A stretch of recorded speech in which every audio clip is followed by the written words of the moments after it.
the suicides in the UK, 75% are men. I thought men shouldn't be crying. As a community, as society, we need to change that. So many guys feel worthless.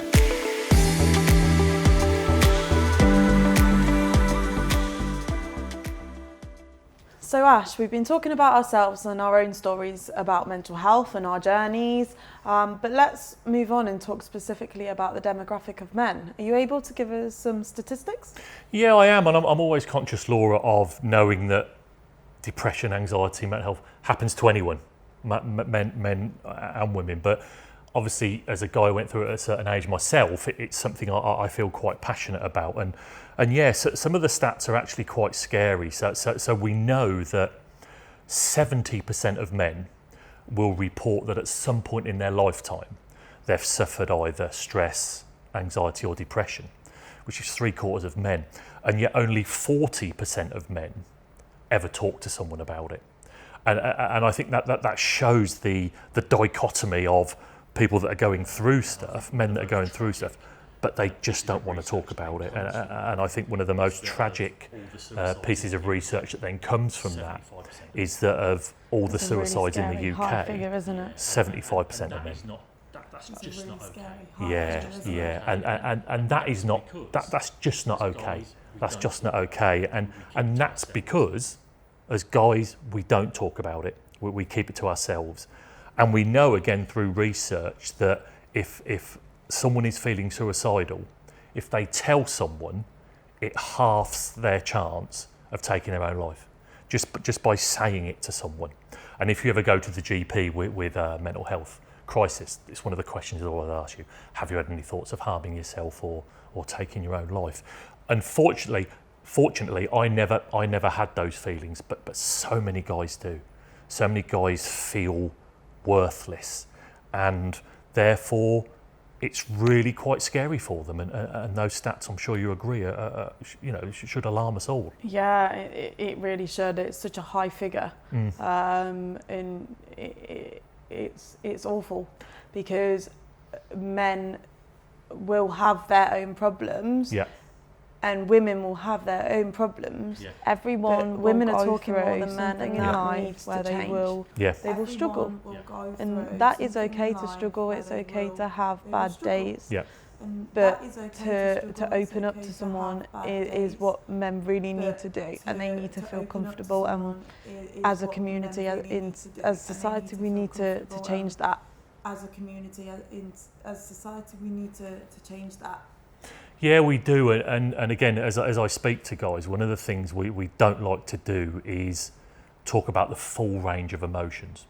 So I was brought up to believe that big boys don't cry, and one of the biggest issues I had when I was unwell was it brought on a lot of emotions and a lot of tears, and I felt bad. I thought men shouldn't be crying, and I've learned that actually it's healthy to have that full range of emotions. One of the things that happens to a lot of guys in middle age that affects their mental health is loss. And what I mean by that is when you get to 40 to 55, you end up losing a lot of things in your life. So what I mean, so you tend to lose your drive to be successful in your career. You feel you've peaked. A lot of middle-aged men's children will move out of home, and so they feel that they're losing that part of their family. They're losing their physical fitness. They're losing their ability to fight illnesses, and they're losing their ability to sleep. And so there's this lots of loss that's going on in their life, and loss can often therefore lead to feelings of worthlessness. And so that's why I always say to guys, just because you're my age, 52, 53, doesn't mean you shouldn't have something to drive you forward. You shouldn't just accept your career is now heading towards retirement. For me, 50 is the new 40. It's kind of, you've still got 30, 40 years of your life ahead of you. And on that loss, there was some recent research that showed that 25% of men said that the most important thing for their mental health was sex. And yet society tells us that when you get to a certain age, sex shouldn't be important anymore. Somehow you're over the hill, or if you're in an established relationship, it's not as important as it used to be. Just about all the guys I talk to who are my age still identify sex as really important, but they're scared to talk about it. They feel guilty about talking about it. They think they can't raise it anymore. They think they're over the hill. They might have some problems with performance, and all of that stuff that just kind of really impacts their mental health. And if not dealt with, starts to build anxiety and depression. And I guess anger as well. And anger at other people. And actually, you know, it's kind of, it's like any man or woman of any age, you know, healthy relationships, physical relationships, sex in a relationship isn't just for young people. It's for older people too. And I totally get, as a middle-aged guy talking to a young woman, you're probably getting the ick a bit now, and I get that, but it's about saying to guys that are watching it, it's okay to still have a sex drive. You're going to have that in your 50s. Why wouldn't you? Yeah, absolutely. It's a natural thing. Yeah. And if you're not happy with the current situation you're in, help is available out there. You know, therapists can help you deal with this stuff. And simply just accepting this is your lot is a real quick way to getting old really, really quickly, because you can control things in your life and you can have a fulfilling physical and emotional life and relationship with people when you're in your 50s. There's no reason why you shouldn't. And so I think that external pressure that men are on and men put themselves under is just not good for their mental health at all. No, I agreed 100%. I think that there are definitely help methods available and people there to help, and men should be able to reach out for that if they need to, and they should not feel embarrassed, because it's just a natural part of life. I think it is, and you read a lot in the news at the moment about toxic masculinity. So that's people that I've mentioned before, like Andrew Tate and some politicians. I think like Nigel Farage is one of them, that seems to exist on blaming other people for things. And there's always an audience for that. You know, it's like being at the fair. There's always an audience for the ghost train. People want to be freaked out. People want to be scared. But that continuing blaming of other people for your problems isn't healthy. Continuing to say, well, my life is unhappy because my children have left home, because my partner's not shown as much attraction to me as they used to, because my job's not giving me as much worth as it was, because my body's not, you know, that's all blaming external factors instead of saying, well, what can I do to make things better and getting some ownership over it. And I know we've spoken about acceptance before. Do you think that goes back to acceptance again?